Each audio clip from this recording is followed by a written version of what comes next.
Hey, this is Chuck, and you are listening to Fans with Bands, the podcast where we talk to the fans and the bands they dig about life, music, and whatever the hell else we want to talk about. Today on Fans with Bands, we're talking to Angel of Mars. Check it out. Hey, this is Chuck with Fans with Bands, and I'm talking to Terry Ann, Andy, Angie, and Rich from Angel of Mars. How are you guys doing? Good. Great. Awesome. Thanks for having us. Yeah, hell yeah. I'm excited to have you on. And thank you guys again for being on Fans with Bands. I think the very first time you guys blew my mind was when I saw you at the Corktown Music Fest last year. Or was it last year? Maybe it was earlier this year. I think it was February something. And then I saw you again at Fuzz Fest, and you guys are fantastic again. Love the huge, like super heavy riffs and the pummeling rhythms.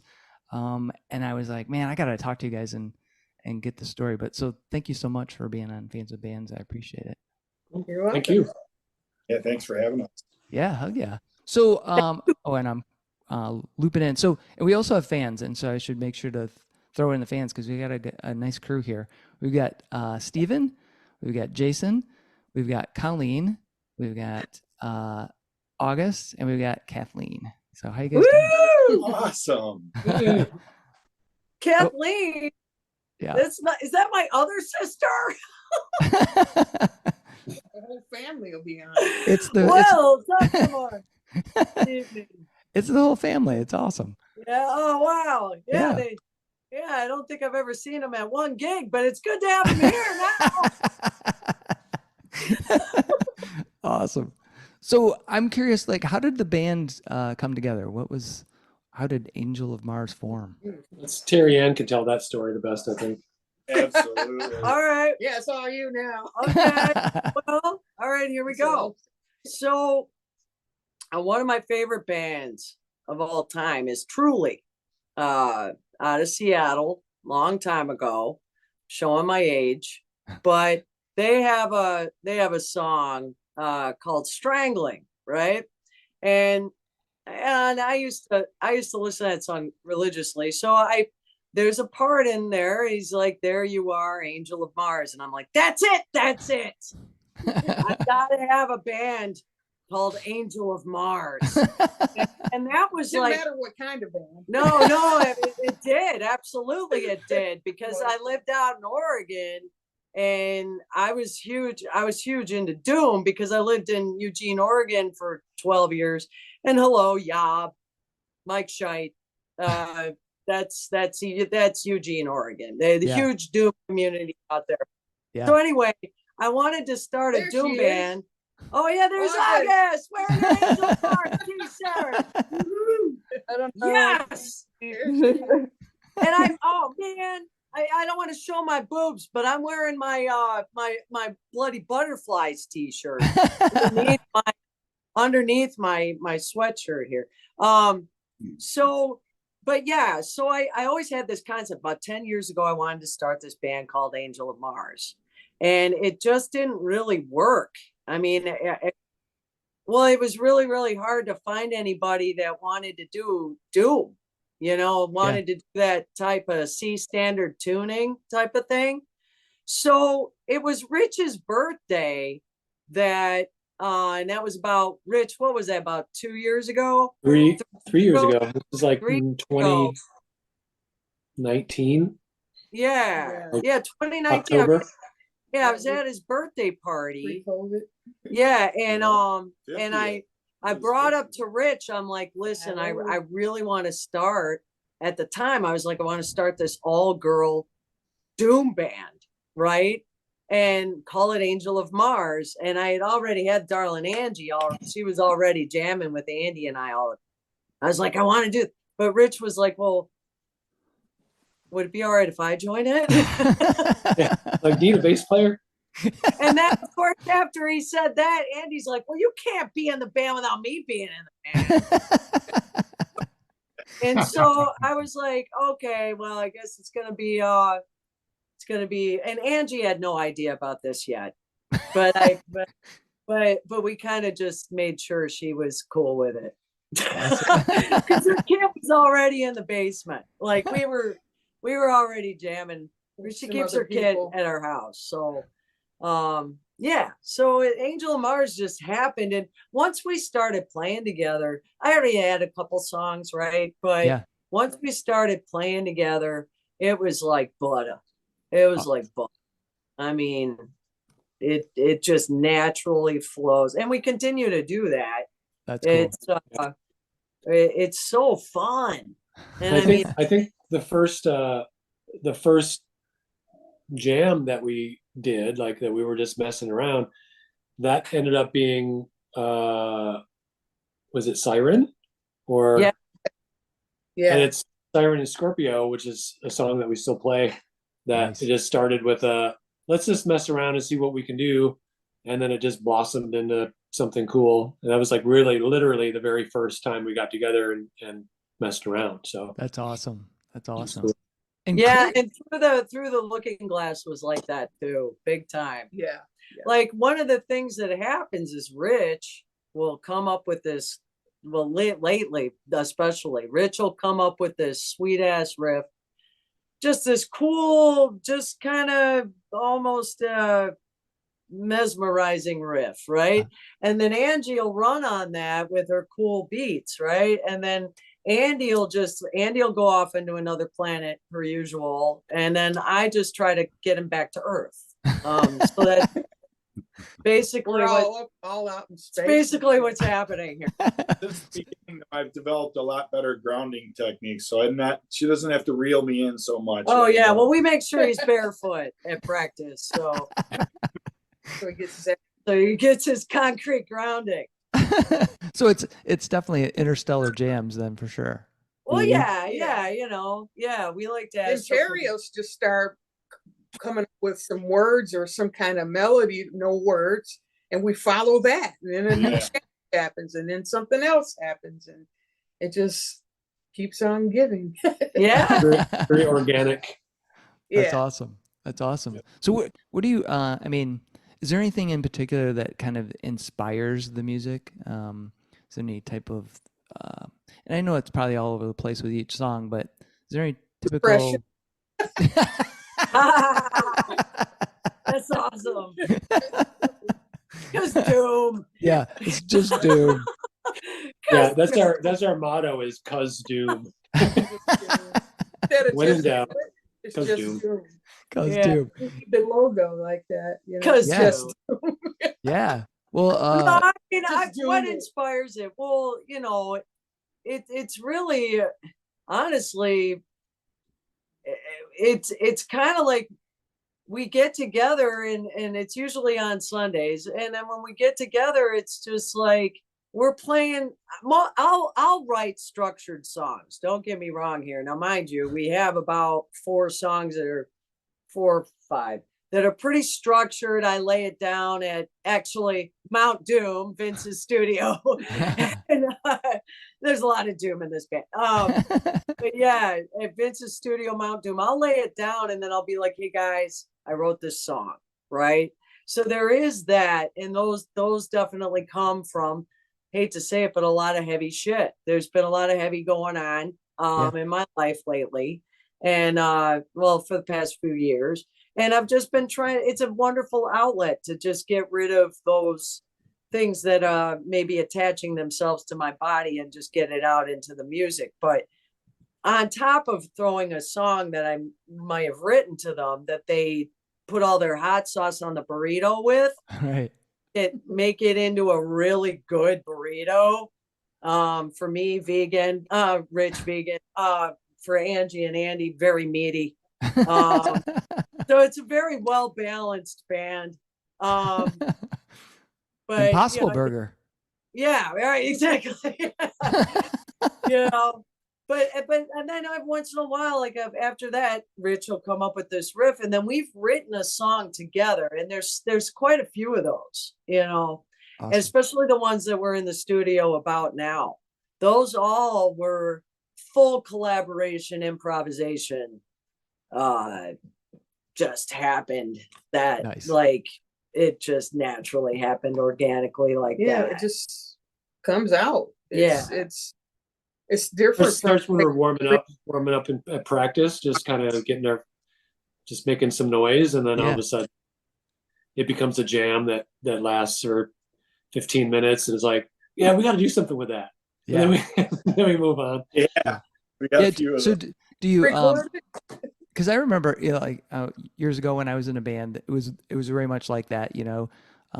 Start playing something on guitar, and then the drummer would like kick into what I was playing, and then pretty soon we're like, oh, that's cool. We should do something with it. Do you like save all those then? I mean, because that's we used to have like a little tape machine, where like back in Yeah, the we old try days. to record stuff. We'll say, let's record that. Either Yeah. Rick will bring his fancy tape. See, I'm still saying tape. Fancy recording device, or our phones nowadays. Right. We Yeah. used to be. Did you tape that? Did you run it? Rewind it. Yeah. You don't hear that anymore. So Oh, I it's like, know. I send know. it to you. Yeah, we've got a file with probably close to a dozen new ones to work Yeah. on, like tidbits that we need to sneak in somewhere or Yeah. develop. Yeah. They're little people laying around. And then we've got our own private Spotify playlist of songs that we want to cover eventually too. So Oh, cool. that keeps growing. Oh, Awesome. yeah, we even tried Smothered Hope. What was that, 2 weeks ago? Right. Yeah, we're like, Yeah, let's try Skinny to Puppy tune songs. out Smothered Hope. That'll happen. That's going to be cool though. It will be. It will be. Do you have like little pet names for the little riffs? Like the Really? the quirky one or the monster riff or something? Oh, I see what you're saying. Yeah. What do we- Yeah. No, We not saw really. that we had too. names. We did. Yeah. Well, oh man, we used to. That's funny. It says that because now it's just completely escaping me. Yeah, same here. Little cute little names. Yeah. Yeah, 'cause- we did. We were like, yeah, the funky one. Well, let's do Yeah. Rich's song. Rich's new song. Yeah, The Rich's. new song. Yeah. Well, we did have a squirrely riff. We called a What squirrely. about the squirrel? Yeah, and there's a song called Petey about a squirrel. So it's there you go. Yeah, the squirrel. the around. squirrel song and Yeah, 'cause when I was talking to the guys in Lucius Fox, they didn't even remember half the names of their music that they've recorded because they always call it Funky Riff whatever or Joe's Big Fucking Song, so it's like Yeah. Yeah, totally. awesome. I think it took me a while to memorize the names of the songs after we had them written. They would be calling them by the titles, and I would be like, "Oh, this one." I had an association in there. You're right. Right, right. Yeah, how that does this one start? yeah. How does this one start? Oh, You yeah. started, Rich. Oh yeah, Awesome. So you started. Let me write that down. Rich starts. Yeah. Terry Ann. And And that's- Kelly joined us too. I just want to say hey to Kelly. oh yeah, Evil hey, Nun. Kelly. Kelly. Kelly. Oh, hi. I want to say hi to Kathleen and Colleen, my sisters. They are. And I Yeah, see and August Hi, was still with us August. too. Hi, August. I'm listening. It's good. It's good. Keep doing what you're doing. It's great. Oh my God! Oh my God! It's Kathleen from New York. Artist. It's my sister. Where is She lives where on did Rockaway Colleen Beach. go? Did Colleen go? yeah, I she don't know. looks like she dropped off. Oh no! Probably because yeah. I said she never comes to my gigs. Yeah. Oh, she got Well, she doesn't. She's So- banished. she got bummed out about it. She's like, "Oh man, I'm just gonna leave." Oh no! Don't worry, I'll hear all about it later. So, Fans with Bands just isn't about me asking you guys questions. It's also a chance for everybody else on here. So, Kathleen, Kelly, Jason, August, Steven. Do you guys have any questions for? Oh Angel yeah. Farmers? Yeah. Oh, okay. I Kathleen, you go definitely first. do because There she When- is. hi. when you come up with your when you start writing your music, how do you come up with your material? I think this gentleman Chuck had asked you that, but I'm kind of not clear. You kind of drifted away a little bit. So I'm trying to, in my mind, visualize what you're saying. So how do you come up with the riffs, the rhythm, the tune, the harmony? How do you compose that? I don't know what the words are because I'm not music person. I'm a painter, but it is the same thing. I mean, how do you Yeah. come up with your material? Well, And where does it start? And depression, that's just an emotion. I think your stuff is a lot deeper than just saying Oh, yeah, what you no, said. Kathleen, first of all, I want to say Kathleen's got her paintings right behind her, by the way. She's Well, So They're awesome. No, it's the same no, thing. let's keep it about the question. I know I am. Because I'm I know. really interested. I find that fascinating. I want to how- say this. Listen, so where it comes from is the same place that your paintings come from. Thank you. I don't play the music. The music plays me. It comes from a place that we open our minds, do we Mhm. not? Yeah. Especially when we're doing the improvisations, right? So we're opening our minds, and all of a sudden the floodgates It just- come in. It just It comes happens. to you. It just comes to you. Like a song will come to me when I'm walking, or a song will come to me. Okay, yeah, when I I'm- like that. Yeah. So yeah, But sometimes it's really deliberate. Like Terry Ann will have this song and she'll mess around with it, and she'll be, like record it from an acoustic guitar and have this kind of thing already planned out. And then we'll just kind of work with it and develop it till it becomes something. And then sometimes it just happens organically, where we'll be at practice, we'll be just messing around. A Warming song up. will come up, like one of us will start something, a riff will happen, and then we just start jamming on it, and then that may develop into something later. Wow. So in other words, no, I mean, I could say as a painter, it is different because I do a lot of editing. I have to edit. I can't, for me as an artist, I can't, I had my narrative unfolds at the end, like the story unfurls at the end. Not everybody is like that. So that's why I'm asking the question. Do you think of your narrative from the start of your narrative, or what the meaning and the vibe and the feeling and the emotion? Because when I've been hearing your music, it feels like I'm traveling, and I'm really traveling in a time zone. When I used to listen to, like the bands from the 70s from England, they had a very surreal sound. It wasn't like I could escape. I wasn't listening to specifics, but I could escape from it, like mentally, physically, spiritually. I felt like I was in flight. So what's fascinating is that your band has that, it has that expansion. It's fascinating how I love it, because I haven't heard any other artists like that, except I can hear Terry's influences with the grunge metal or grunge sound, but you guys are your own thing, and I like that. And I think Yeah. when we work really hard at something, the tune gets tighter and it does sound cleaner. I like that. I'm just saying, do you guys like that? Is that like part of your band thing? Or, okay, it's a good song, let's call it a day? Or, how do you do that? I mean, I find this fascinating that art, musicians can do that. I mean, it's fascinating to me. You know what I'm saying? It's It's like, really how do you hard. come up with that whole thing in just like 24 hours or something? I mean, it's got to take longer than that. It It takes longer, yeah. It's very Yeah, hard. because it sounds really good, Yeah, it might take, like a month's worth of practices just to get Right. the footing. Like we might have the riff, but it might need something. Like we may need Yeah. to throw another part in it, or Terry Ann's working on the lyrics and one part of it may not work. So we just, I'm sorry, Terry. And we just like, it just kind of happens pretty organically. And we Wow. try to Yeah. make sure that we're doing stuff that we like, that we're not trying to make stuff that other people might like. We're just doing Right. stuff Yeah. that makes us Yeah. happy. Like, most of we have songs that are like 7 minutes long, and that's, Yeah. like with the kind of stuff we're doing is not super uncommon.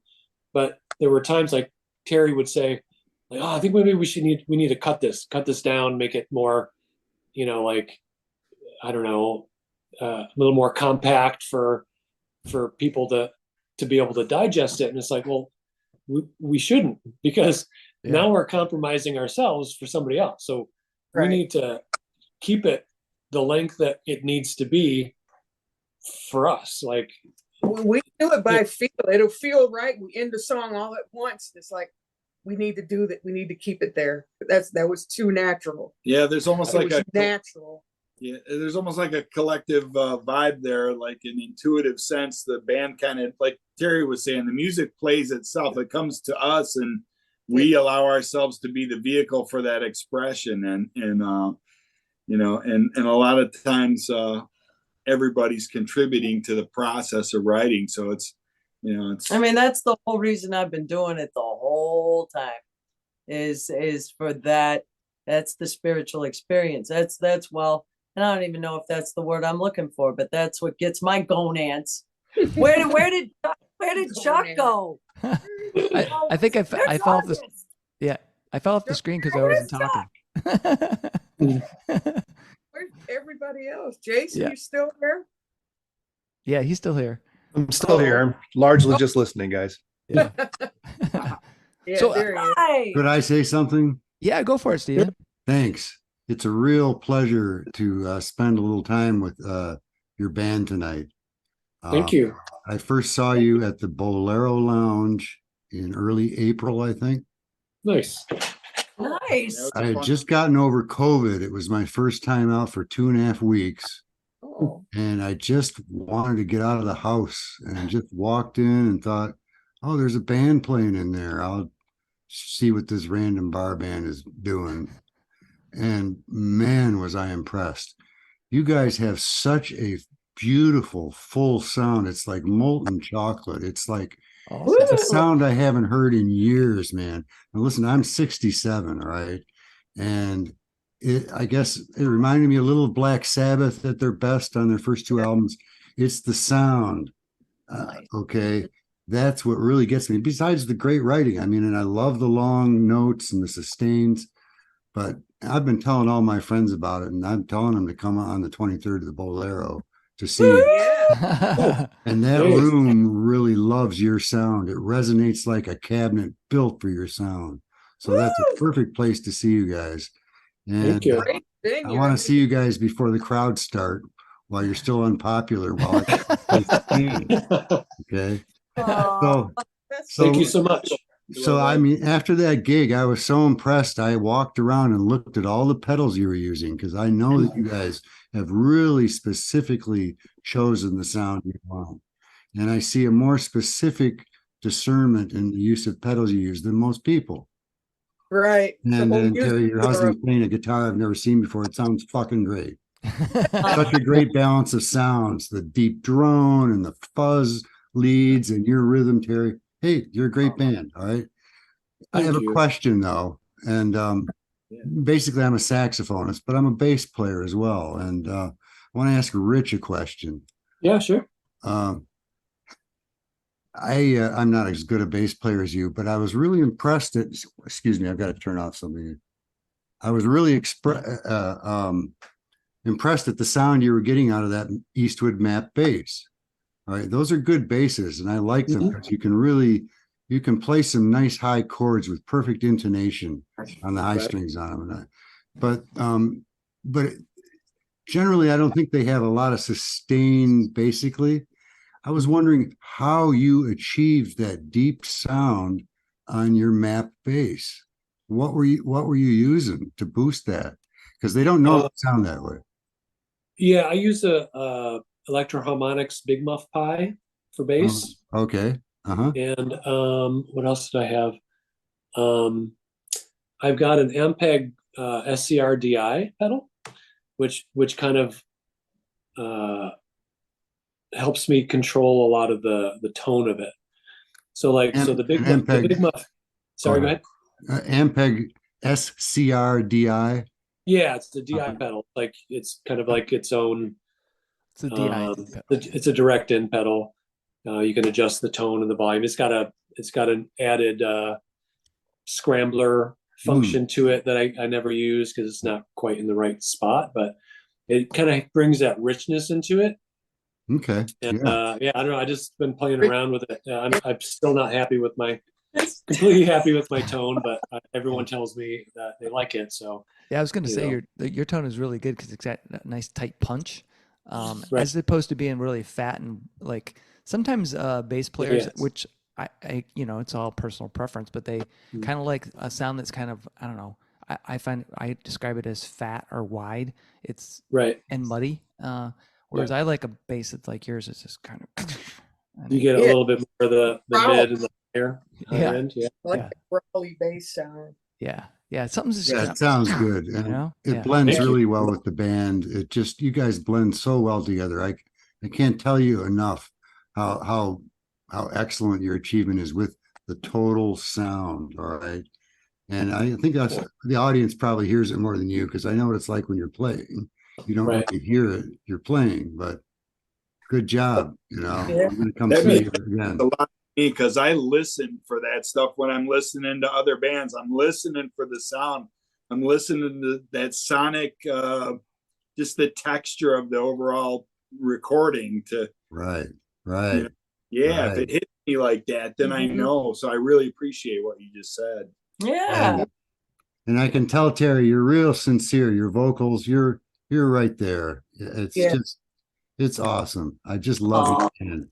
I love your band. And I'm a jazz musician. I worked with John Cage. This isn't even my type of music, but the sound is irresistible. Okay. It's just like, Aw. Awesome. hey, You're a real musician. Wow. what can I say? Right? Thank Oh, you. Appreciate it. Musician. I Thank- totally agree with what you said. What's that?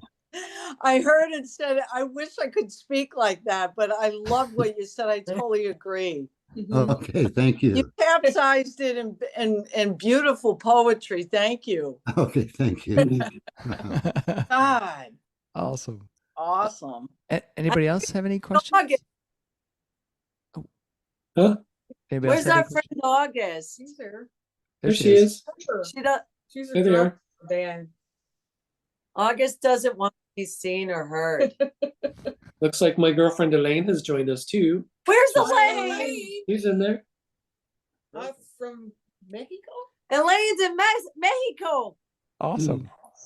No, Elaine, can you she's hear actually us? in California right now. She lives in Oh. Mexico, but she's in Oh. California. Oh, Nice. Very nice. So I got another question. Unless anybody else has any questions. Anybody else have any questions? Because I'll leave it open. Anybody? No? 1, 2, 3. Okay. I'm curious, and I always like to get like the foundations for the musicians. Like where was the I guess which bands like highly influenced you when you were starting off learning to play your instrument? So let's start with Rich.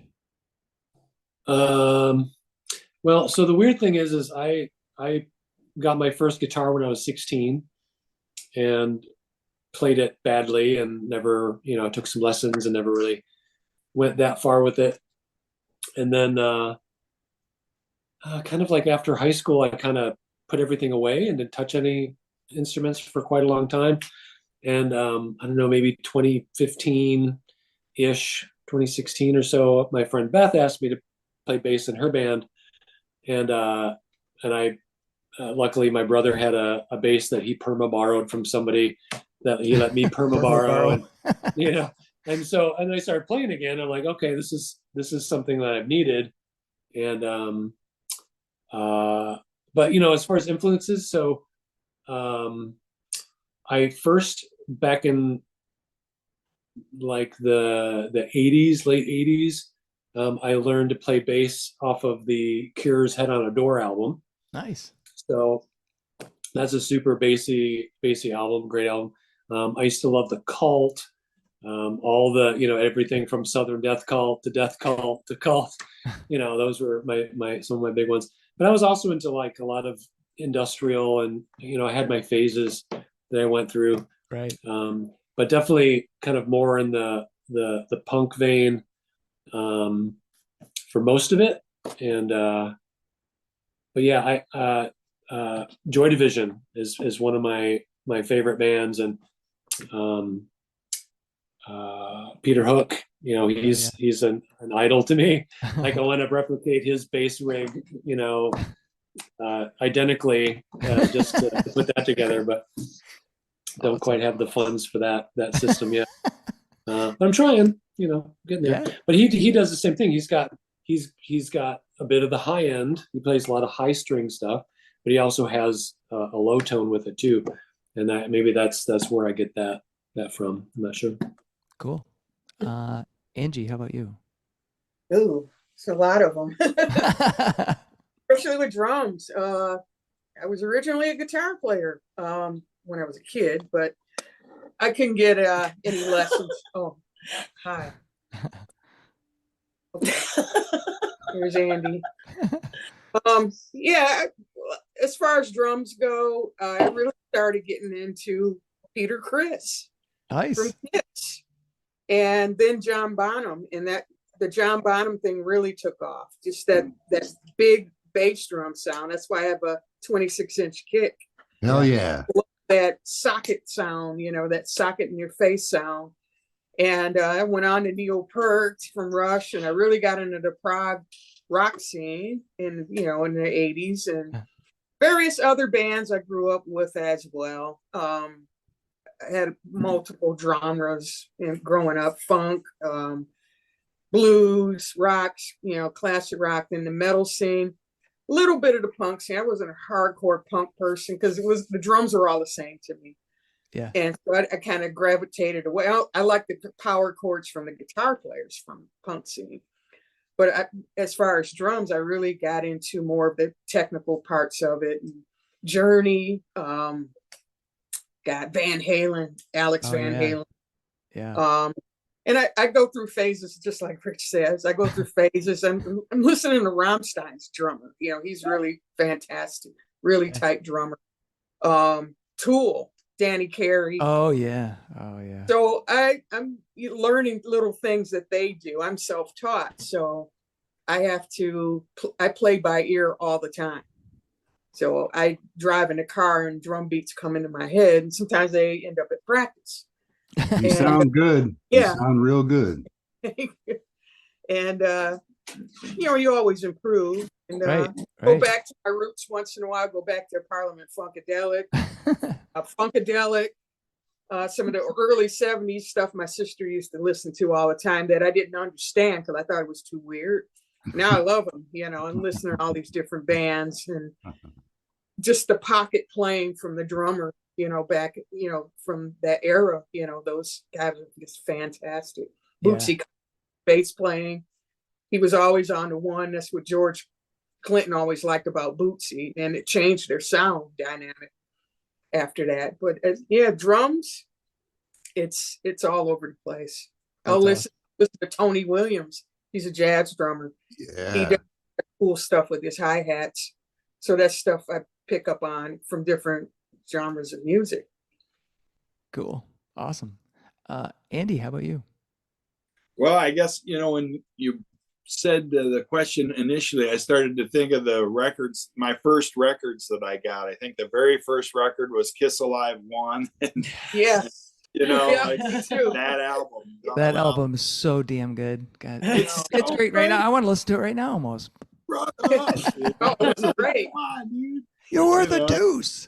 We used to we dressed up like Kiss for Halloween. Oh and, yeah. I always wanted to be Gene, but never really played bass. I did for a little while, but that's not anyways. So like, along with like Kiss, there was like Aerosmith, Toys in the Attic, Ted Nugent, Double Live Gonzo, Foreigner, just this AOR rock type stuff, right? Just and then when I went to college, I was exposed to like the punk rock world, and that's actually where I met Rich. We both worked at WRB, a radio station at the Orchard Ridge campus of Oakland Community College. So anything that we had playing there that that looked interesting, I would just like if I didn't hear of it, if I never heard of it, I would play it just to see if I liked it. I mean, it was so, you know, Those were grunge days too. That was pretty happening back then too. Oh, During nice. those days, now Yeah. you turned me into a lot of that. A lot And of now- that stuff. yeah, that was like my second awakening, I guess, about, you know, like what I was saying with the Kiss Alive one. As soon as the grunge thing happened again, Same here. it Yeah. felt like I re-experienced my first time listening to Kiss, and I was in heaven. I would buy all the, you know, rare 45s and hunt them all down, and you know, bring them into the radio show and play them, and you know, bands like Mudhoney, of course, Nirvana, Soundgarden, that kind of stuff. But you Yeah. know, like also like Halo of Flies and Helmet, and Helmet. Yes. Yeah, Yeah, I love dude. that. Yeah. I really love that band. Anyway, that's Fuck. so that's a great question. I mean, I could talk on and on about Yeah. music. I'm all over the map these days. I mean, I listen to Same some here. contemporary composers. I listen to Sufi music. I listen to, you know, sometimes just tribal stuff. I'm You say always soupy? sort of genre, Soupy. Yeah. What What is is that soupy? genre? I don't know that. you know. So and I listen to a lot of mantras early in the morning when I wake up. I like to just unwind like that and just start my day fresh. That's really friendly. I got my question. So Yeah. I got. Yeah. Are you here now? We're getting Steven's conversation in here. Yeah. Is everybody in? Yeah. What about you, Terry? Yeah. Terry, how about you? Oh, hi, Chuck. Hey. Hi. Okay, so my story's a really interesting one. So, all right. Well, I got a guitar when I was 16 too. And then I got a boyfriend who smashed it on stage. They were a band called Degeneration. And anyway, we won't go into that. So I put down guitar for a little while. And but I've always been a singer.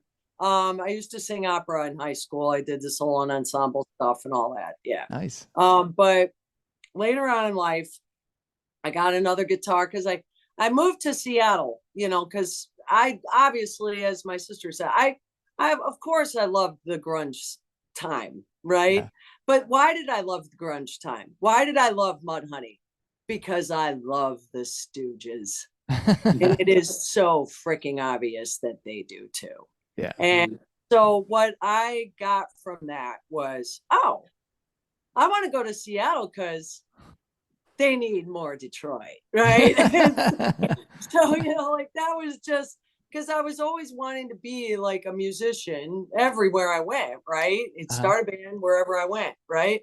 And that's what I did.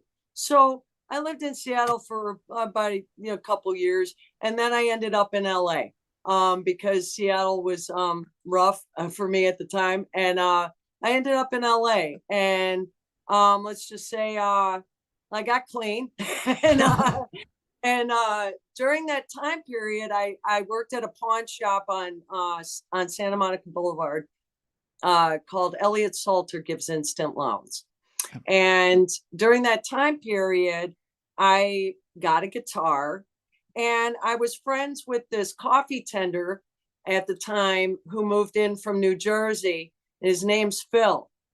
And he lived around the corner from me in Silver Lake. So I asked him if he would teach me some guitar, you know, because I really wanted to play bad.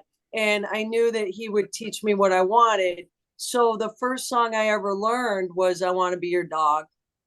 Nice. The power chords, you know. Yeah. And that person is Phil Cavano of Monster Magnet. Oh, really? Awesome. Yeah. So at the time, he wasn't in Monster Magnet, but he was an original member of Shrapnel, which was way before Monster Magnet. But I remember the day that he became the guy that was joining Monster Magnet. I was one of the first people he called because anyway, That's awesome. I mean, well, because when this is how I met him. He was a coffee tender, and he asked me and my boyfriend at the time, "What do you guys want to hear?" And boyfriend says Soundgarden, and he said, "Screw them, they suck."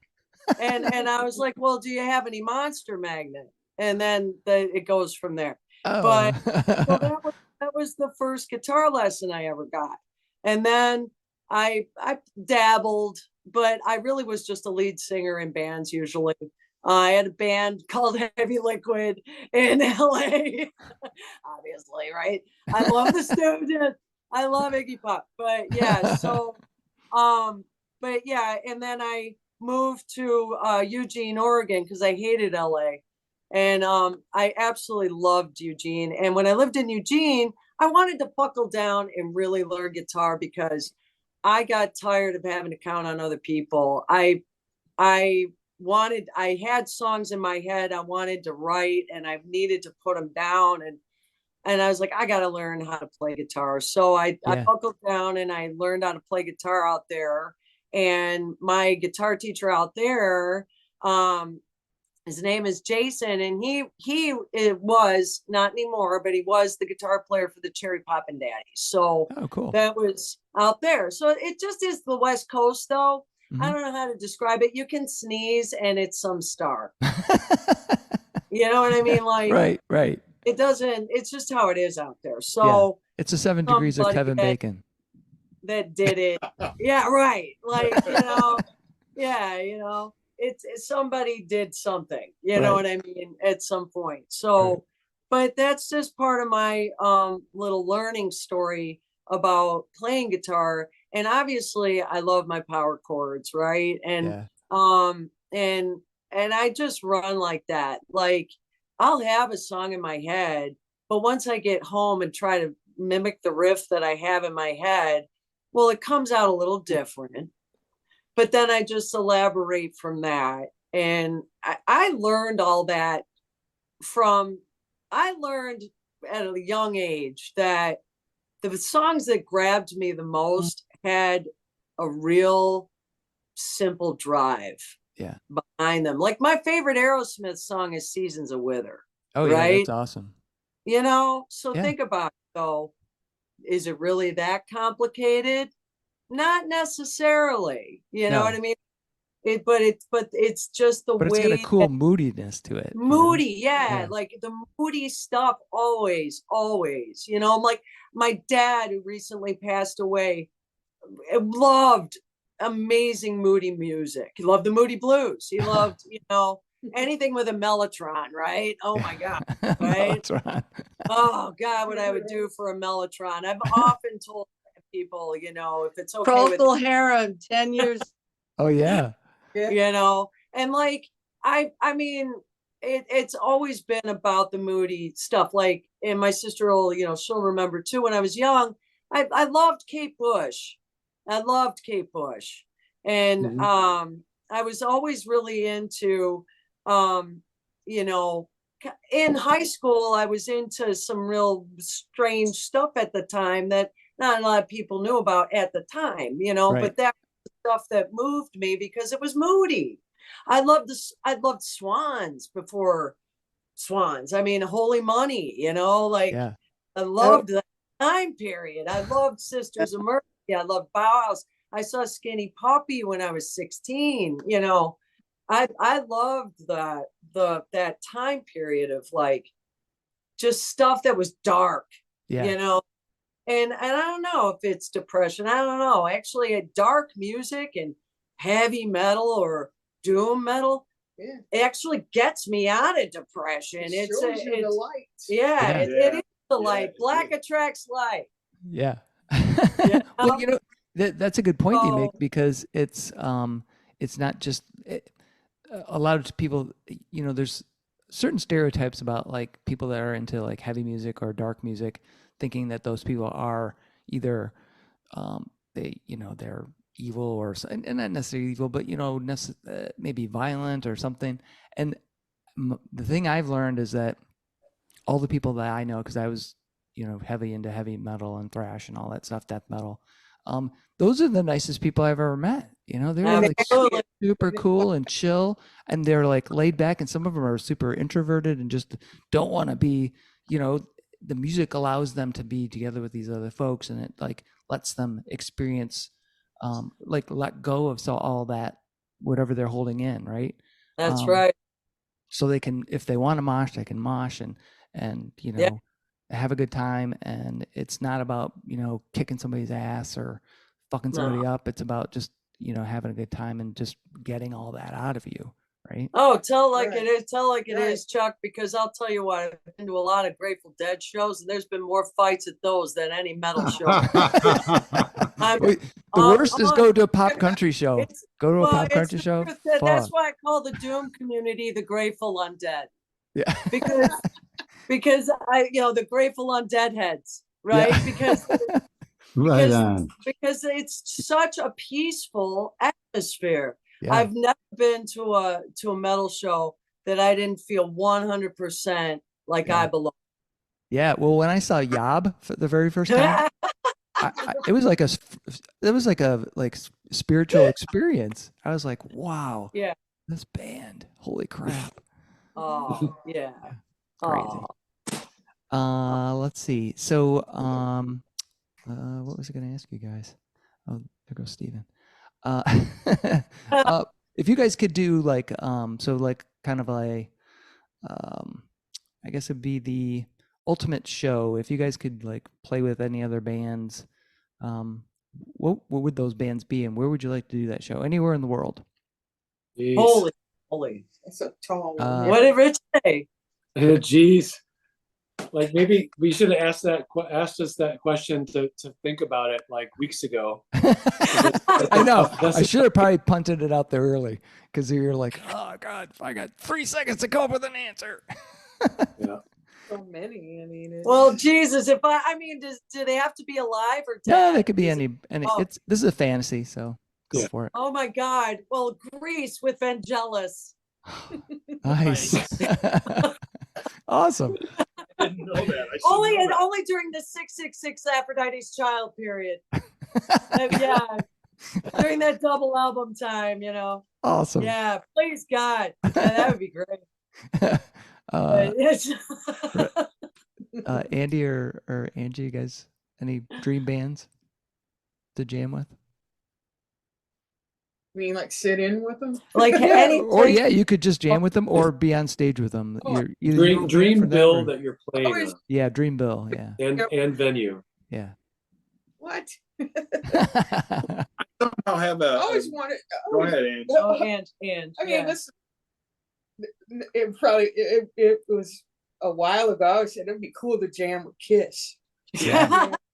and just in the studio, or with Prince, Yeah. yeah. or who else? Or sit in with Van Halen. Oh, yeah. Sound check. Do Hot for Teacher. There you go. It's so people I would love to jam with. Yeah. Like dead. Right. Yeah. But yeah. That's Yeah, a there's so that's a many. great question. It can be That in is any a good- kind of it's very venue. I don't care thought-provoking, where. and I'm No, not like sure I where have to like go with it. 18,000 answers. I know, right? That's what I'm saying. It's that would be a festival. Yeah. Yeah. Right. Yeah. Here's my Last a month. festival lineup. Yeah. 400 bands. Right. Yeah. It's gonna go on for a Yeah, month, so just Yeah. fucking buckle up. Right. Yeah. Sweden, I think it's the Hellfest in Sweden. They All right. Oh yeah. Fuck. Yeah. Yeah, Yeah. right. That one. That would be sweet, right? Yeah. God. Anywhere in Amsterdam. Yeah. Yeah. Amsterdam. The monolith on the mesa looks good too. That'd be Oh yes. Gosh. Yeah. I mean, wowie. Yeah. Yeah. we could call it Wowie Fest. Yeah. There you go. Wowie fest. Wowie. I would like to maybe go back and jam with Big Chief, something Oh. like that. Oh That yeah. would be meaningful to me, or maybe my my friend's band Loud House back in the day, or Mhm. MOG Monsters, the Mog Stunt Team, something like that. Yeah. Connecting. Always wanted to play with Kenny K5. K5 on a show at some level, somewhere, somehow, and it's gonna happen. It won't be fantasy when it happens; it'll be reality. But Yeah. Awesome. fantasy on the podcast. Awesome. Well, I know. Oh, I. Why did I not? Hawkwind. Oh. Yeah. Of course. Why did I leave out Hawkwind? It's the whole so reason obvious. Angel of Mars is even the might as reason well I'm say alive You might as is well say because of magnet. Hawkwind. I said you might as well say magnet too. Well, there is no magnet without Hawkwind. Yeah. Sorry, Phil. Yeah. No, actually, that's true. No, but it's true, right? I mean, yeah, true, it's it's like true. or Atomic Rooster, or like, all that. Yeah. I won't get into that, but yeah, enough about me. Richard, do you think Let's of talk anybody you about want to me. jam with? What? Yeah, I mean, there's just so many, like I would feel like I wouldn't be worthy of jamming with any of them, but putting a dream show together with, I mean, shit, you name it. Yeah. I love to see the Ramones again. They're like one of my favorites. Yeah. Like, Awesome. yeah, hands down. Like, there's not. I listen to them most weeks. Like, Awesome. I mean, ever since I listened to that first record ages ago, I've listened to them most of the time since then. So, That's cool. but I'm a huge fan of Nick Cave and the Bad Seeds and Oh yeah. Warren Ellis, and so there's a huge scope there that I can imagine putting a concert together where it'd have like Yeah. just the dream festival where I had VIP seats and Yeah, that'd be the thing. just Just a have parking space, but right. That'd Awesome. be Awesome. So anybody else have any questions for Angel of Mars? No? Oh, Kathleen, you're muted if you were trying to talk. Where's Petey? where's Petey? Petey might have some questions. Yeah, I don't see PD on Probably here. off at the Caju Cafe. Oh yeah, Yeah, yeah. Does yeah, that? Petey. There's Kathleen. Take him Yeah. anywhere. I know. That's just Petey. I told him when we were doing this. He's always late for the party.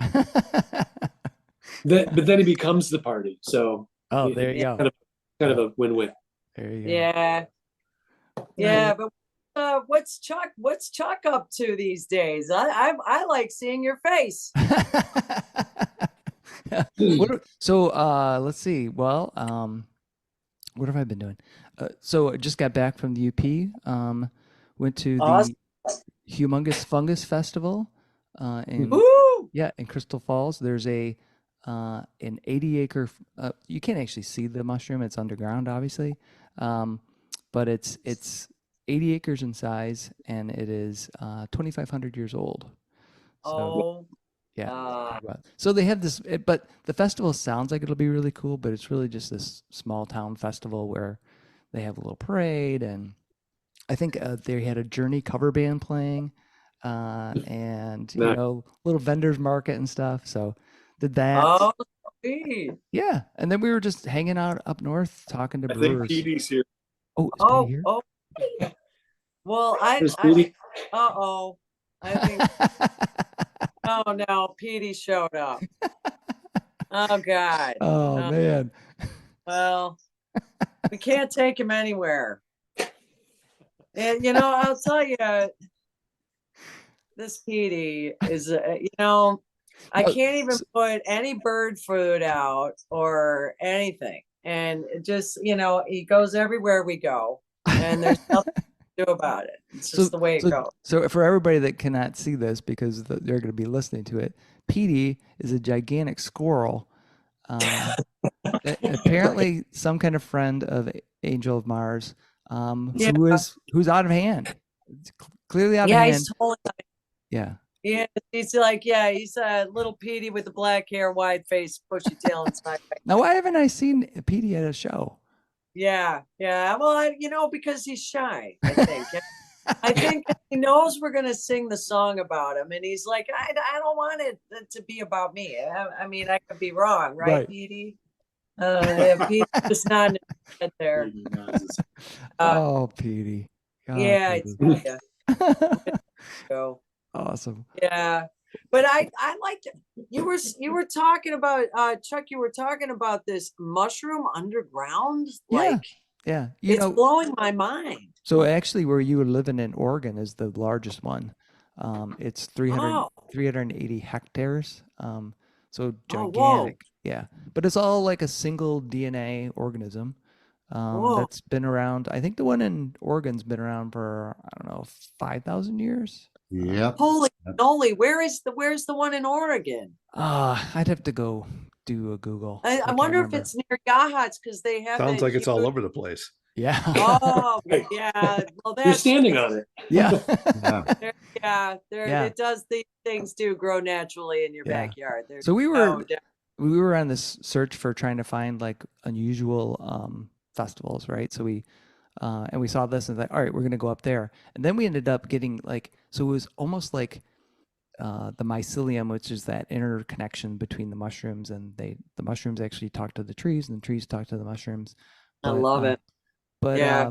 part of that like sort of occurred with us because we've met some people, and we do like a bunch of beer stuff. So we're going up to talk to the folks at Barrel and Beam. They do like open fermentation, which is like just let wild yeast come in and ferment your beer. But they had Oh, wow. talked to these dudes that are really cool name for their company called Myconaut. So myco as in fungi, and not, traveler. So Oh, and they do they make like you can grow your own mushrooms, get the little bag and inoculate it with some spores and create your own mushrooms. But they're also working on research to use fungus to break down PFAS. So there's all this pollution from those yeah. forever chemicals, like right in our lake, or not in the lakes so much yet, but the rivers, Huron River's totally polluted with it. Anyway, Yeah. there's no real way to break that down, but those are carbons, and they're doing research on mushrooms that will break down. So, little side thing, Northern Michigan University up in Marquette has been doing research with hemp, to use hemp to pull PFAS out of the water. But then the plant's toxic. So then they're looking at the mushroom to break down the plant, to break down the forever toxic chemicals. Oh, that's awesome. Yeah. It's wild. This technique has been used very effectively in Washington State by Paul Stamets. Oh, He's really? cleaned up lagoons that have been unfishable for years and literally restored it more prolifically in terms of biological life than before. The oysters have reappeared, the water clears up, mushrooms pull out toxins, the mushrooms are eaten by animals. It's just amazing. Yeah. Yeah. I've seen this technique used as well in Florida. There's a lot of septic tanks that leak down there. And if you put rows of fungi downstream from the leak, you literally will pull the E. coli out of the ground. Oh, that's amazing. Yeah. I it's know. amazing. It was wild. So we learned all this stuff. We drank a bunch of beer. So that's what I've been doing for the last 2 That's weeks. what I call a vacation. I it need wa- a vacation. yeah, now I've got. That sounds awesome. That's like, well, we live right across the street from an organic farmer. Oh, cool. Yeah, and I work at my day job is Home Depot. If you can only imagine all the freaking Roundup I have to see, Oh, yeah. Ah, how people buy the junk, and it's very depressed. More reason to write doom songs, right? But yeah. but I'm just like, well, how do I grow organic in my backyard without feeling like, oh God, is the neighbor's Roundup gonna Yeah, come through? The rain, the da da da da. Who knows who's using Seven Dust? I don't know. Right. And he said, well, hemp. Yeah. Roundup binds with soil. It's not water soluble. You should know that. That's an interesting thing Oh, about I don't it. It know that. stays Okay, where you put it, binds to soil. Yeah. Okay. You guys should do a song about Roundup. There you Oh, go. right. Oh, so Yeah. you could do a song called "Bound to Soil." That'd be awesome. Bound to soil. Oh, totally. That's Yeah. totally doom, Chuck. Oh, totally. What a good feel to it. Bound to soil. Yeah. You could. Yeah, you gotta- even Soil the my word pants. soil, but I don't do the Cookie Monster growl, but Yeah. I could. I just don't. no, you you What should was use that your goofy voice as chant? it is. Yeah. Yeah, I could just. We do have Graves one kind of Ghastly this that Sir Graves Ghastly song that we were doing was pretty Yeah, fun. Oh yeah. it So sounded yeah, cool. the so Graves Ghastly. It had a good Oh. it had a good rhythm to it. Yeah. That's why we gotta bring back. Yeah. Oh man, there's a band that Yeah. does. I don't know if you know them. They're from Lansing. They're called Centenary. They're a death metal band. But they do a song called Sir Graves Ghastly. Oh well, Nice. now, yeah. Well, Yeah. we're just gonna have to not do it then. Yeah. It's already been done. Well, it'll be called the other Sir Graves Ghastly. There you Oh go. yeah. Yeah. They also have one for Kolchak. Remember that 70s show with Darren McGavin who did like Looking for Monsters. It was Kolchak. Oh. Remember? Kolchak. Oh, I Yeah. remember that. Yeah. Yeah, he was a Yes. reporter, remember? And he'd go looking, he'd Yeah. find vampires, he'd find like Dorian Gray. And, yeah. Oh, I love it. Yeah. Yeah, I mean Kolchak. that one, I was more of a Lidsville girl myself, but yeah, I kind of got lost with the mushrooms. There you go. Yes. Well, I liked all those psychedelic weird shows. Hot Fudge. That Yeah, was a Hot big Fudge. one. right, hell Hot yeah. Fudge coming at you now. And Yeah. what was Banana Splits. yeah, Banana Oh yeah, Splits, banana splits. Yeah. HR Puffin stuff.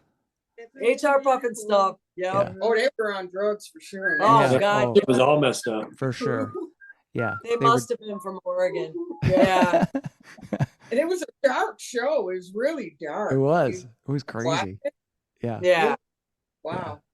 Well, I mean, guys- you We know, were kids. You didn't we care. were lucky. We all of us, don't you think we kind of were blessed with the sweet spot? Thank you, Kelly. Like we totally got the sweet Mhm. spot of all the cool shows and all that stuff. You know Yeah. what I mean?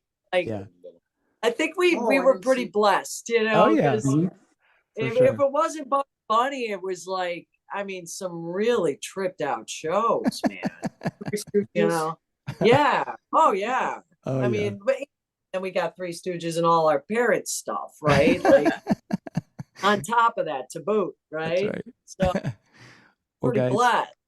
I want to thank you so much for being on Fans with Bands. I got one last question, and the question's for everyone, but it starts with the band, and that is pineapple or no pineapple on pizza? Angie. I'm fine with it. No. No. No. Andy. Oh, for sure. Pineapple on pizza. Absolutely. Terry Ann. Yeah, we do it if we do it. I pineapple on everything because let me tell you why.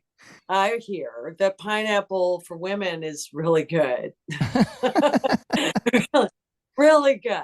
Just Awesome. saying. It's good. It's good. It helps the women All right. and the men afterward. So it's good. It's really Excellent. good.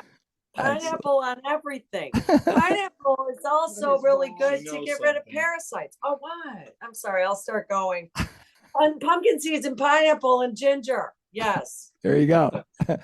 Steven, It's how about great, you? Chuck, having us. Yeah. Yeah, well, Chuck, we love your face, man. We just love I know. you. I've seen you in the bars. And- I said, and you're "Who's just this the dude coolest- taking pictures?" Coolest dude. I don't know him. Do I know him? I've been under a rock for a few years. I've been out of the music scene for a while. So I'm We looking at- pulled her back I'm in. seeing people and say, "Is that so and so?" You know, and say, "That looks not a snack." You don't know. You want to walk up to somebody and say, oh. Right. Yeah. And you're Well, like, so I'm super bad with names. Like, Yeah. like plenty of people remember my name, and I always feel bad because they'll say, "Hey, Chuck," and I'm like, "Fuck, hey, dude," because I'm like, I remember you, but I can't remember your I name. don't know your name. Right. Exactly. Yeah, Yeah. super bad about that. well, you souls, right? You remember the souls. That's right. That's right. That's right. All right. Greatest photographer in town, but I Oh love your no, there's lots of great photographers, man. Oh man, I don't get me True, started. but we love. You know, it's a good night if you're at a show. You know, it's true. It's like you're an amazing good luck charm. It's gonna be a great night if you're there. Oh, you know, thank you. Corktown was a great gig for us. Fuzz Fest was an amazing gig for us. Oh, Chuck was there, wasn't he? Yeah. Oh yeah. Well, don't forget, Steven was at Bolero, and that show sounds like that kicked. Oh, Yeah. Yeah. True. Yeah, and Steve rules too, man. That's right. Steve. You guys are gonna rule the Bolero on the 23rd. I'll tell you that Awesome. right now. Oh. Yeah. Well, we hope to see your beautiful face, Steve. And Hope your, to and see your you. friend. Yeah, Thanks. Hope to see you too. All right, guys. Thank you again for being on Fans with Bands. Appreciate it. All right. Thank you, Thanks Chuck. for having us, All right. Chuck. You're the best. So long. See ya. Bye. Bye. Bye. Bye. Many thanks to Terry Ann, Andy, Angie, Rich, Stephen, Jason, Colleen, Abigail, and Kathleen for joining me on this episode of Fans with Bands. Angel of Mars is a devastatingly powerful and beautiful doom band. Ever since my first encounter with them at Corktown Music Fest, I've been a huge fan. It was such a blast to get to sit down with them and talk about their music and also hear from their fans. It is interesting to learn how someone's music can elevate and influence others. Get over to Bandcamp now and buy all of Angel of Mars' music. Watch their socials for the upcoming shows. See the show notes for all the details and links. Bands are nothing without you, the fans. Purchasing music and merchandise is critical to their survival. If you can help out your favorite bands, please do. If you're in Michigan, consider following the Playing in Detroit Area Tonight and SE for Southeast Michigan Music Facebook pages. They are fantastic places for fans and bands to support each other and share our combined love of music. Thank you all so much for listening. Be sure to hit subscribe on your favorite podcast service to get each and every episode of Fans with Bands. Spread the word by rating the show, telling your friends, telling your neighbors, telling your family, telling your priest, tell everyone, and leave a comment. We want to hear what you think. You can keep in touch by following us on social media. This is a Life in Michigan production. Until next time, be well and kick out the jam.